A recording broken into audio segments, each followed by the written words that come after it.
Once again, good day everyone.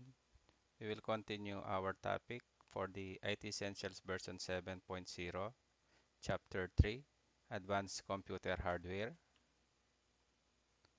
Boot the computer.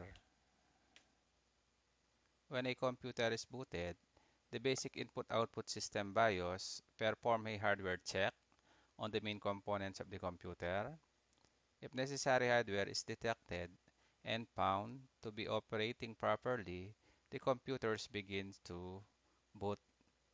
This check is called a power on self test or POS.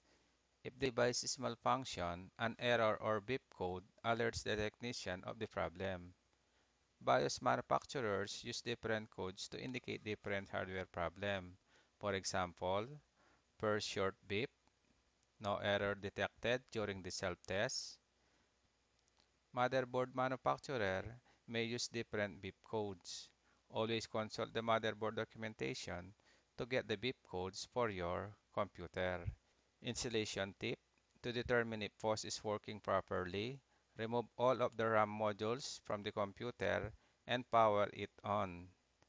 The computer should emit the beep codes for the computer with no RAM installed. This will not harm the computer. All motherboards need a BIOS to operate. BIOS in ROM chip on the motherboard that contains a small program that controls the communication between the operating system and the hardware. Along with POS, BIOS also identifies which drives are available, which drives are bootable, how the memory is configured, and when it can be used, how PCIe and PCI expansion slot are configured, how SATA and USB ports are configured, motherboard's power management features. The motherboard manufacturer saves the motherboard BIOS settings in a complementary metal oxide semiconductor or CMOS memory chip. When a computer boots, the BIOS software reads the configure setting stored in CMOS.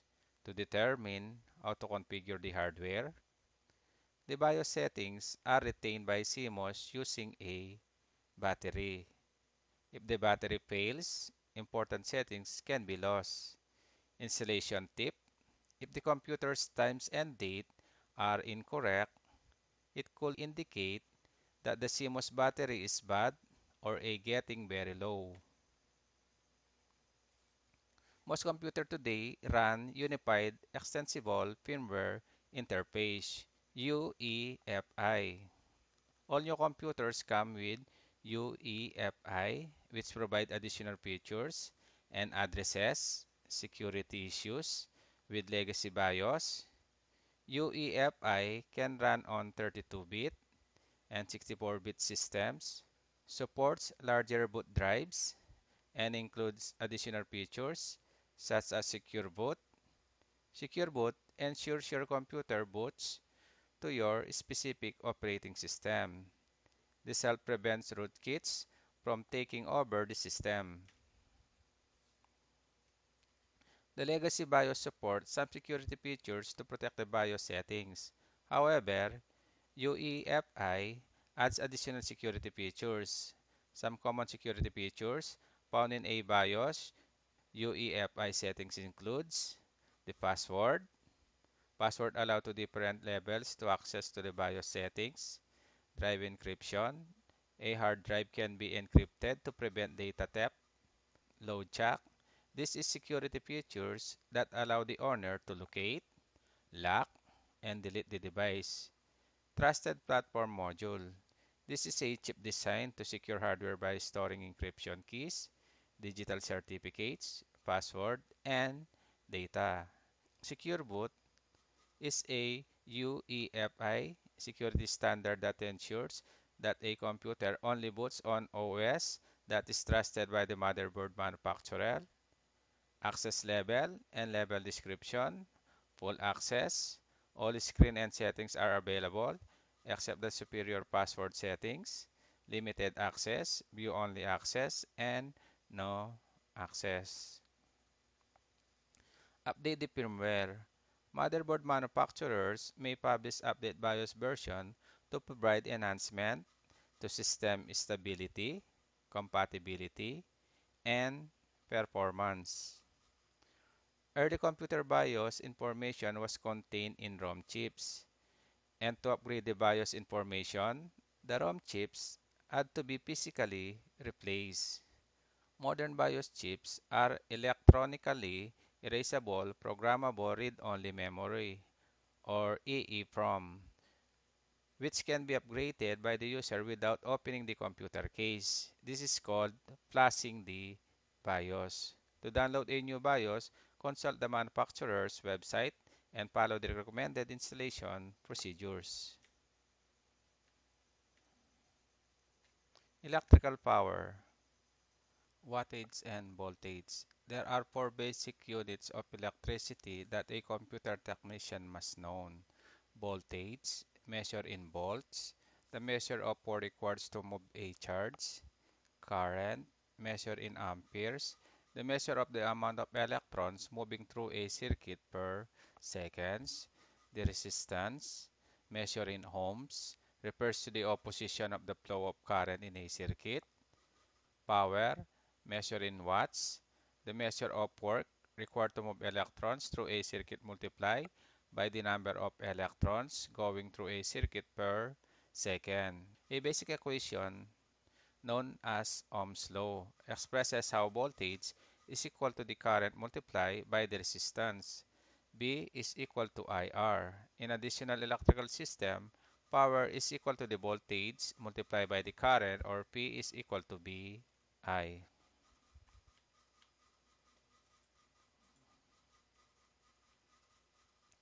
Power supply voltage settings. On the back of some power supply is a small switch called the voltage selector switch. This switch sets the input voltage to the power supply to either 110, 115, or 220 and 230. A power supply with this switch is called a dual voltage power supply. If a power supply does not have this switch, it automatically detects and sets the correct voltage. The correct voltage setting is determined by the country where the power supplies is used. Power fluctuation types. When the voltage in a computer is not accurate or steady, the computer components may not operate correctly. The following types of AC power fluctuation can be cause the data loss or hardware failures. Blackout, complete loss of AC power. Brownout, reduce the voltage level of AC power that lasts for a period of time. Noise, interference from generators and lightning. Spike, sudden increase a voltage that lasts for a short period and exceed 100% of the normal voltage on a line. Power surge, dramatic increase in voltage above the normal flow of electrical current. To help shield against power fluctuation problems, use device to protect the data and the computer equipment. Surge protector helps to protect against damage from the surge and spike. A surge suppressor diverts extra electrical voltage that is on the line to the ground. Uninterruptible power supply, or UPS, helps protect against potential electrical power problems and provides a consistent quality of a power when brownouts and blackouts occur. Standby power supply, or SPS, helps protect against potential electrical power problems by providing a backup battery that is on standby during normal operation. This device is not as reliable as a UPS because of the time it takes to switch over the battery. Advanced computer functionality. The CPU architectures. A program is a sequence of stored instructions and a CPU execute this instruction by following a specific instruction set. There are two distinct types of instruction sets that CPU may use. One that's the RIS and the second that is the SIS or reduced instruction set computer. This architecture uses a relatively small set of instruction. RIS chips are designed to execute this instruction very rapidly, while the complex instruction set computer, this architecture uses a broad set of instruction, resulting in fewer steps per operation. While the CPU is executing one step of the program, the remaining instruction and the data are stored nearby in a special high-speed memory called cache, enhancing CPU operation. Processors use hyperthreading to enhance the platform of some of their CPUs. With hyperthreading, multiple pieces of code threads are executed in the CPU, so a single CPU performs as though there are two CPUs. AMD processors use hypertransport to enhance CPU performance. The hypertransport is a high-speed connection between the CPU and the North Bridge chips. The power of a CPU is measured by the speed and the amount of the data that it can process. The speed of CPU is rated in a cycle per seconds, called megahertz, or billions of cycles per seconds, called gigahertz. The amount of data that a CPU can process at one time depends on the size of the front side bus or the FSB. Overclocking is a technique used to make a processor work at a faster speed than its original specification. Overclocking is not recommended way to improve computer performance and can result in damage to the CPU. The opposite overclocking is CPU throttling. CPU throttling is a technique used when the processor runs at less than the rated speed to the conserve power or to produce less heat. CPU virtualization is a hardware feature supported by AMD and the Intel CPUs that enables a single processor to act as multiple processors. With CPU virtualization, multiple operating systems can run in a parallel on their own virtual machines as if they were running on completely independent computer. Multi-core processors have two or more processors on the same integrated circuit. Integrating processor on the same chips creates a very fast connection between them. Multi-core processor execute instruction more quickly than single-core processor. Instruction can be distributed to the all processor at the same time. RAM is shared between the processor because the core resides onto the same chip. Multi-core processor conserve power and produce less heat than multiple single-core processor, thus increasing performance and efficiency. Single-core CPU, one core inside a single CPU that handles all the processing. Dual-core CPU, two cores inside a single CPU in which both cores can process information at the same time. Triple-core CPU, three cores inside a single CPU. Quad-core CPU, four cores inside a single CPU. Hexa-core CPU, six cores inside a single CPU. And octa-core CPU, eight cores inside a single CPUs. Another feature found in some CPUs is an integrated graphics processing units or GPU.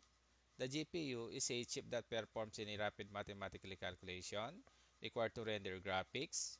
A GPU can be integrated or dedicated. Integrated GPUs are often directly embedded onto the CPU and independent on the system RAM, while a dedicated GPU is a separate chip with its own video memory dedicated exclusively for graphical processing. The benefit of integrated GPU is cost and less heat dissipation. Integrated CPUs are good at less complex tasks like watching videos and processing graphical documents, but are not best suited for intense gaming application. Case fan. A case fan is used to increase the airflow into the computer case and allows more heat to be removed. Some cases have multiple fans, with cooling air being brought in, while another fan is blowing out hot air. CPU heatsink has a large surface area with metal spin in order to draw heat away from the CPU and dissipate into the surrounding air. Thermal compound is a place between the heatsink and the CPU to increase the efficiency of the heat transfer. A CPU heatsink without a fan is known as passive cooling. CPU fan. It is a common to install a fan on the top or within the heatsink in order to remove heat away from the metal spin. A CPU heatsink with a fan is known as active cooling. The graphical card cooling system. The video cards have a graphical processing unit GPU that generate excessive heat. Water cooling system. A metal plate is placed over the processor and the water pump over the top to collect the heat to the processor generates. The water is pumped to a radiator to disperse the heat into the air and then the water is recirculated. RAID concept. Computer can implement a redundant array of independent disks or what we call the RAID technology. RAID provides a way to store data across multiple storage devices for availability, reliability, capacity, and redundancy and/or performance improvement. The following terms describe how RAID stores data on the various disks. Stripping enables data to be distributed across multiple drives with a significant performance increase. However, the failure of a single drive means that all data is lost. Mirroring store duplicate data on one or more and provides redundancy so that the failure of a drive does not cause the loss of data. Polarity provides basic error checking and fault tolerance by storing checksums separately from data and enables the reconstruction of less data without sacrificing speed and capacity. Double polarity provides fault tolerance for up to two failed drives. There are several levels of RAIDs available. These levels use mirroring, stripping, and polarity in different ways. Higher levels of RAIDs, such as RAID 5 or 6, use stripping and polarity in combination to provide speed and to create large volume. RAIDs levels higher than 10 combine. Lower RAIDs level. The RAID levels, minimum of number of drives, the features, advantage and disadvantage. Example, RAID level 0, minimum of drives that is 2, feature stripping, advantage, performance and capacity. Disadvantage, all the data is lost if one drive fails. RAID level 1, minimum of number of drives, that is 2. Mirroring, performance and reliability. Advantage, performance and reliability. Disadvantage, capacity. Capacity is up of total drive size. And lastly, that is the RAID level 10 or 0 plus 1. Minimum of number of drives, that is 4. Features, mirroring and stripping. Advantages, performance capacity and high reliability. Disadvantage, capacity is up of total drive size. Legacy port, the serial, used for connecting various peripherals such as printer, scanner, modem, and console connection to the network device. Parallel, used for connecting to a various peripheral devices, commonly printers. The game, used for connecting a joystick input. The PS2, used for connecting a keyboard and mouse, purple for the keyboard and the green for the mouse. And the audio ports, Analog ports were used for connecting stereo system, microphone, and speakers or headphones.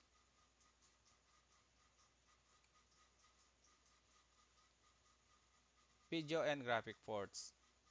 The VGA, an analog port and commonly the oldest graphic port still used in some PCs. DVI provides support for transmitting up compressed digital video, includes DVI-A, analog, DVI-D, digital, and DVI-I, integrated. HDMI carries the same information as DVI, but it also capable of providing digital audio and control signal. The DisplayPort, designed to replace both DVI and VGA for the computer monitors, while including high bandwidth video and audio signals. USB cables and connector. Over the years, USB has evolved with various standards: the USB 1.0, USB 2.0, USB 3.0, and USB 3.2. USB Type-A, a typically rectangular connector, found on almost all desktop and laptop computers, TVs, game console, and media players. Mini USB, a rectangular connector with a small indentation on its side that is being replaced with the micro USB connector. Micro USB, a common connector on smartphones, tablets, and other devices. This connector has two corners pushed in at an angle. The USB Type-B, this connector has a square shape with beveled exterior corner and an extra notch on the top, used to connect printers or external hard drive. USB Type-C. This connector is rectangular with four rounded corners and is the newest USB interface. Use a multi-purpose cable to attach different kinds of peripheral devices to a PC. Lightning.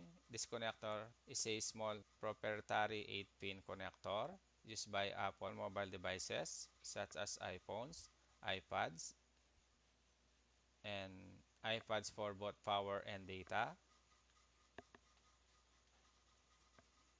The SATA cable.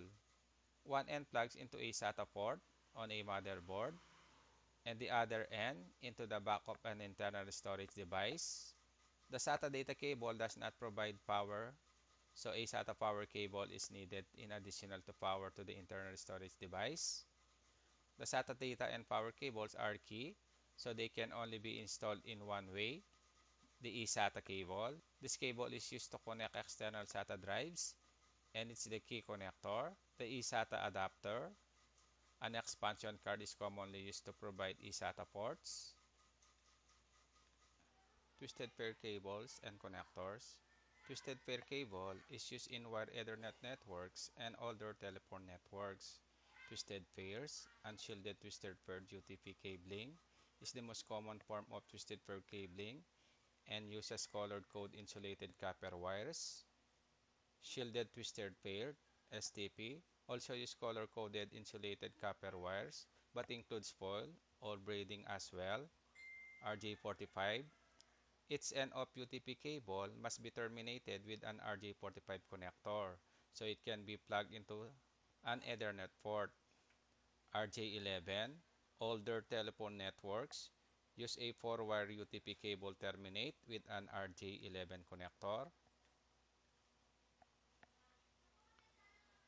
Coax cable construction. Coaxial cable as an inner center conductor surrounded by insulating materials.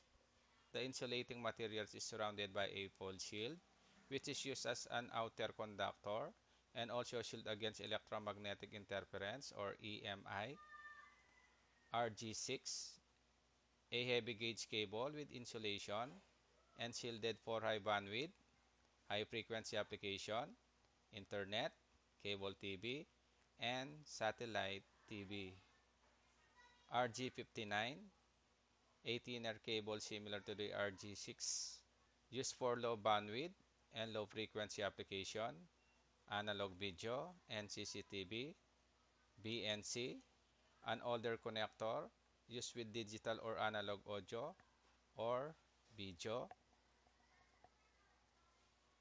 SCSI, and IDE cables and connector, Small Computer System Interface or SCSI is a standard for connecting peripheral and storage device in a daisy channel format. External SCSI cable, used for connecting older external SCSI device, scanner and printer. Internal SCSI cable, common SCSI connector for internal hard drives with 50 pins, arranged in two rows and attached to a ribbon cable. IDE cable, visually similar to the internal SCSI cable, but commonly with three 40-pin connector. One connector connects to the IDE ports on the motherboard, and two for attaching IDE drives. Monitor characteristic. There are many types of computer monitors available, and they are vary by use, size, quality, clarity, brightness, and more. Computer monitors are usually described by screen size, the diagonal measure of the screen, example, top left to bottom right, in inches. Resolution. Resolution is measured by the number of horizontal and vertical pixels. For example, 1920 or 920 by 1080. Example that 1080p minute has 920 horizontal pixel and 1080 vertical pixels. Monitor resolution. This relates to the amount of information that can be displayed on a screen. Native resolution. This identifies the best monitor resolution for a specific monitor. Native mode. This term describes when the image sent to the monitor by the video adapter cards matches the native resolution of the monitor. Connectivity. Older monitors use VGA or DVI, while newer monitors support HDMI and DisplayPort. Monitor terms. Pixel. Any tiny dots capable of displaying red, green, and blue. Dot pitch. The distance between pixel on the screen. Brightness. The luminance of monitor, measured in candelas per square meter. Contrast ratio. The measurement of how white and how black this monitor can get. Aspect ratio. The horizontal to vertical measurement of the viewing area of a monitor. Refresh rate. The amount of seconds of an image to be revealed, measured in hertz. Response time. The amount in time for a pixel to change properties, color or brightness. Interlace. Create an image by scanning the screen two times. Odd lines and then even lines. Non-interlace. Create an image by scanning the screen one line at a time from top to bottom. Display standard. CGA, color graphic adapters, 320 by 200 resolution. The VGA, video graphic array, 640 by 480 resolution. The SVGA, super video graphic array, 800 by 600 resolution. The HD, high definition, 1280 by 720 resolution, also known as 720p. FHD, full high definition, 920 by 1280 resolution, also known as 1080p.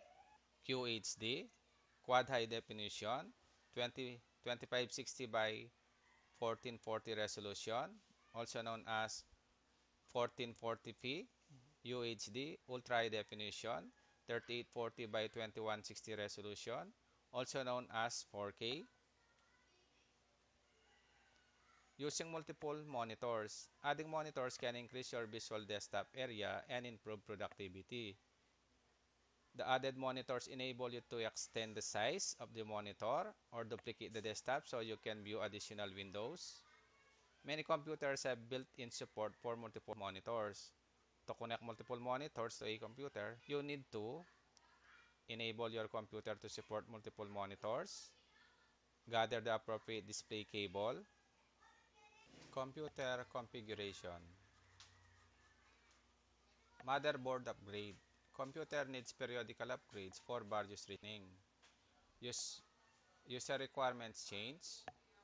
Upgraded software package required new hardware. New hardware offers enhanced performance. If you upgrade or replace a motherboard, consider that you might have to replace other components including CPU, heatsink and fan assembly, RAM. A new motherboard must fit in the old computer case and the power supply must support it. Step to upgrade a motherboard. To upgrade a motherboard from a computer case, follow this step. Step 1. Record of the power supply, case fan, case LED, and case button attached to the old motherboard. Step 2. Disconnect the cables from the old motherboard. Step 3. Disconnect and remove the expansion cards from the case. Step 4. Record how the old motherboard is secured to the case. Step 5. Remove the old motherboard from the case. Step 6. Identify where all of the connectors are such as power, SATA, fan, USB, audio, front panel connector, and any others on the new motherboard. Step 7. Replace the old I/O shield with the new I/O shield. Step 8. Insert and secure the motherboard into the case. Step 9. Connect the power supply, case fan, case LEDs, front panels, and any other required cables. Step 10. After the new motherboard is in place and the cables are connected, install the secure the expansion cards. CPU upgrade. One way to increase the power of a computer is to increase the processing speed by upgrading the CPU. The new CPU may require a different heatsink and fan assembly. The assembly must physically fit to the CPU and be compatible with the CPU socket. It must also be adequate to remove the heat of the faster CPU by installing additional case fan. Caution: you must apply thermal compound between the new CPU and the heatsink and the fan assembly. Storage device upgrade. Instead of purchasing a new computer, to get faster speed and more storage space, you might consider adding another hard drive. There are several reasons for installing an additional drive. One that is increase storage space, increase hard drive speed, install a second operating system, store the system swap file, provide fault tolerance, back up the original hard drive. After selecting the appropriate hard drive, follow these general guidelines during installation. Step 1. Place the hard drive in an empty drive bay and tighten the screw to secure the hard drive. Step 2. Connect the drive to the motherboard using the correct cable. Step 3. Attach the power cable to the drive. Peripheral upgrades. Peripheral device periodically need to be upgraded. For example, if the device stops operating or if you wish to improve performance and productivity, an upgrade might be necessary. These are the few reasons for upgrading a keyboard and or a mouse. Change the keyboard and mouse to an ergonomic design. Ergonomic devices are made to be more compatible to use and to help prevent repetitive motion injuries. Reconfigure the keyboard to accommodate a special task, such as typing in a second language with additional characters to accommodate users with disabilities. Power supply upgrade. Upgrading your computer hardware will most likely also change its power needs. If so, you may need to upgrade your power supply. You can find calculation on the internet to help you determine if you need upgrade to the power supply. Search for power supply wattage calculator. Thick and thin clients. Computers are sometimes referred to as thick clients, sometimes called fat clients. Standard computers with their own operating system, a multitude of applications, and local storage.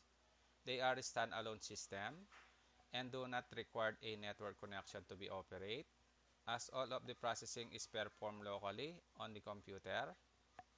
Thin clients, typically low-end network computers, that rely on remote servers to perform all data processing. Thin clients require a network connection to a server and usually access resources using a web browser. Typically, thin clients do not have any internal storage and have very little local resources.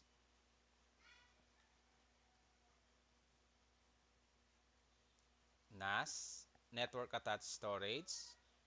Devices are servers that are connected to a network to provide file level data storage to clients. This specialized computer is sometimes single purpose, running a stripped down operating system to perform only the function of file serving. Sometimes the device can offer additional functionalities such as media streaming, network services, automated backup function, website hosting, and more. Protecting the environment. Safety disposal method. The proper disposal or recycling of hazardous computer components is a global issue. Make sure to follow regulation that govern how to dispose of a specific item. Organizations that violate this regulation can be fined or face expensive legal battles. Regulation for disposal of these items vary from state to state and from country to country. The batteries, tuner kits, cartridges, and developers, chemical solvents, and aerosol cans, cell phones, and tablets. Safety disposal of equipment and supplies, safety data sheet. A safety data sheet or SDS, formerly known as a material safety and data sheet, is a pack of sheet that summarizes information about materials identification, including hazardous ingredients that can be affect personal health, fire hazard, and first aid requirements. The SDC contains chemical reactivity and incompatible information. It also includes protective measures for the safe of handling and storage of material and spill, leak, and disposal procedure. To determine if material is classified as hazardous, consult to the manufacturer SDS, which in the United States is required by OSHA when the material is transferred to a new owner. The SDS explains how to dispose of potential hazardous materials in the safety manner. Chapter 4, Preventive Maintenance and Troubleshooting. Benefits to preventive maintenance. Preventive maintenance plans are developed based on at least two factors: computer location or environment, dusty environments, such as construction site, requires more attention than an office environment, computer use, high traffic networks, such as a school network, might require additional scanning and removable of malicious software and unwanted files. Preventive maintenance does use a cloth or a caster to clean the outside of the computer case. If using a cleaning product, put a small amount onto a cleaning cloth and then wipe the outside of the case. Dust on the outside of the computer can travel through cooling fans to the inside. Accumulated dust prevents the flow of air and reduces the cooling of components. Hot computer components are more likely to break down. Remove dust from the inside of the computer using a combination of compressed air, a low airflow, ESD vacuum cleaner, and a small lint-free cloth. Preventive maintenance internal components.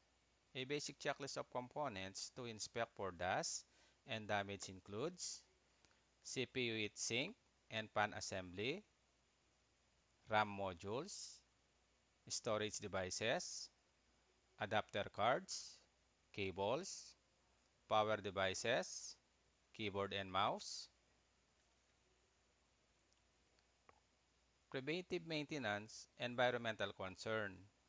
An optimal operating environment for a computer is clean, free of potential contaminants, and within the temperature and humidity range specified by the manufacturer. Preventive maintenance software. Verify that installed software is current. Follow the policy of the organization when installing security updates, operating system, and program updates. Create a software maintenance schedule to review and install the appropriate security, software, and driver updates. Update the virus definition files and scan for viruses and spyware. Remove unwanted or unused program. Scan hard disk drive for errors and defragment hard disk drives. Troubleshooting process. Troubleshooting requires an organized and logical approach to the problem with computers and other components. Troubleshooting is a skill refined over time. Before you begin troubleshooting problem, always follow the necessary precaution to protect data on a computer. The troubleshooting process, step 1, identify the problem. Step 2, establish a theory of the probable cause. Step 3, test the theory to determine the case. Step 4, establish a plan of action to resolve the problem and implement the solution. Step 5, verify full system functionality and if applicable, implemented preventive measures. Step 6, documents findings, actions, and outcomes.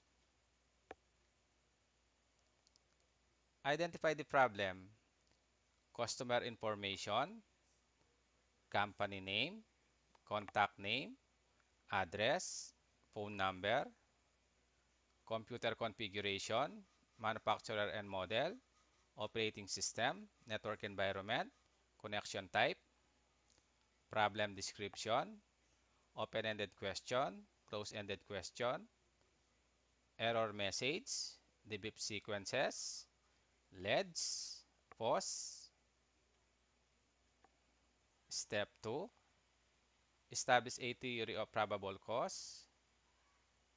The device is power off, power switch for an outlet is turned off, surge protector is turned off, loose external cable connection, non-bootable disk in designated boot drive, incorrect boot order in BIOS setup.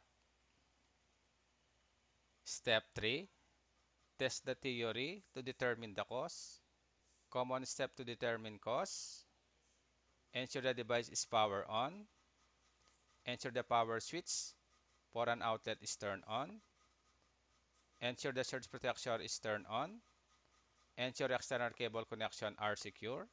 Ensure that the designated boot drive is bootable. Verify the boot order in BIOS setup. Step 4, establish a plan of action to resolve the problem and implement the solution. If no solution is achieved in the previous step, further research is needed to implement the solution. Help disk repair logs, other technician, manufacturer FAQ websites, technical websites, news groups, computer manuals, device manuals, online forums, internet search. Step 5, verify full system functionality and if applicable, implement preventive measure. One, that is reboot the computer, ensure multiple applications work properly, verify network and internet connection, print document from one application, ensure all attached devices work properly, ensure no error messages are received. Step 6, document findings, action and outcomes. Discuss the solution implemented with the customer. Have the customer verify that the problem has been solved. Provide the customer with all paperwork. Document the step taken to solve the problem in the work order and in the technician's journal. Document any components used in the repair. Document the amount of time spent to resolve the problem. PC common problems and solution. Computer problems can be attributed to hardware, software, networks, or some combination of the three. These are some common hardware problems. One that is storage device. Storage device problem are often related to loose or incorrect cable connection, incorrect drive and media formats, and incorrect jumpers and BIOS settings, motherboard and internal components. These problems are often caused by incorrect or loose cables, failed components, incorrect drivers, and corrupted updates, power supply. Power problems are often caused by a faulty power supply, loose connection, and inadequate wattage. CPU and memory. Processor and memory problems are often caused by faulty installation, incorrect BIOS settings, inadequate cooling and ventilation, and capability issue. Displays. Display problems are often caused by incorrect settings, loose connection, and incorrect or corrupted drivers. Common problems and solution for the storage devices. Selects its problem. The computer does not recognize a storage device. Probable cause. The power cable is loose. Possible solution. Secure the power cable. The data cable is loose. Probable solution. Secure the data cable. The jumper are set incorrectly. Possible solution. Reset the jumper. A storage device failed. Probable solution.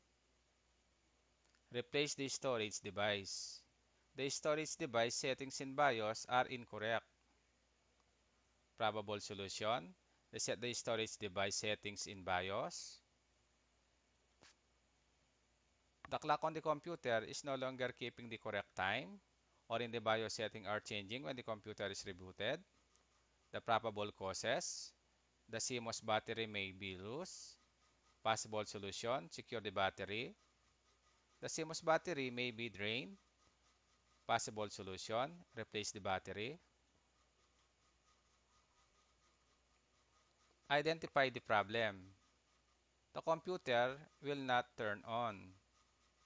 Probable cause. The computer is not plugged into the AC outlet. Possible solution. Plug the computer into known a good AC outlet. The AC outlet is faulty. Possible solution. Plug the computer into a known good AC outlet.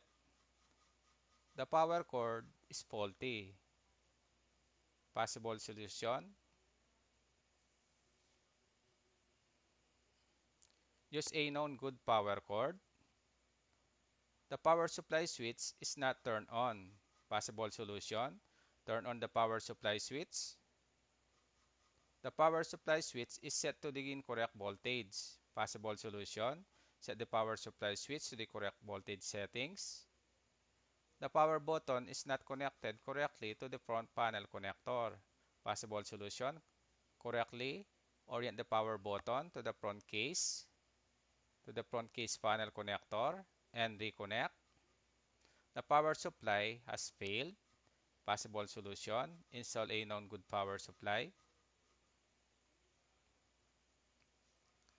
The computer will not boot or it locks up. Probable cause. The CPU has overheated. Possible solution. Reinstall the CPU. Replace the CPU fan. Add fans to the case. The CPU fan is failing.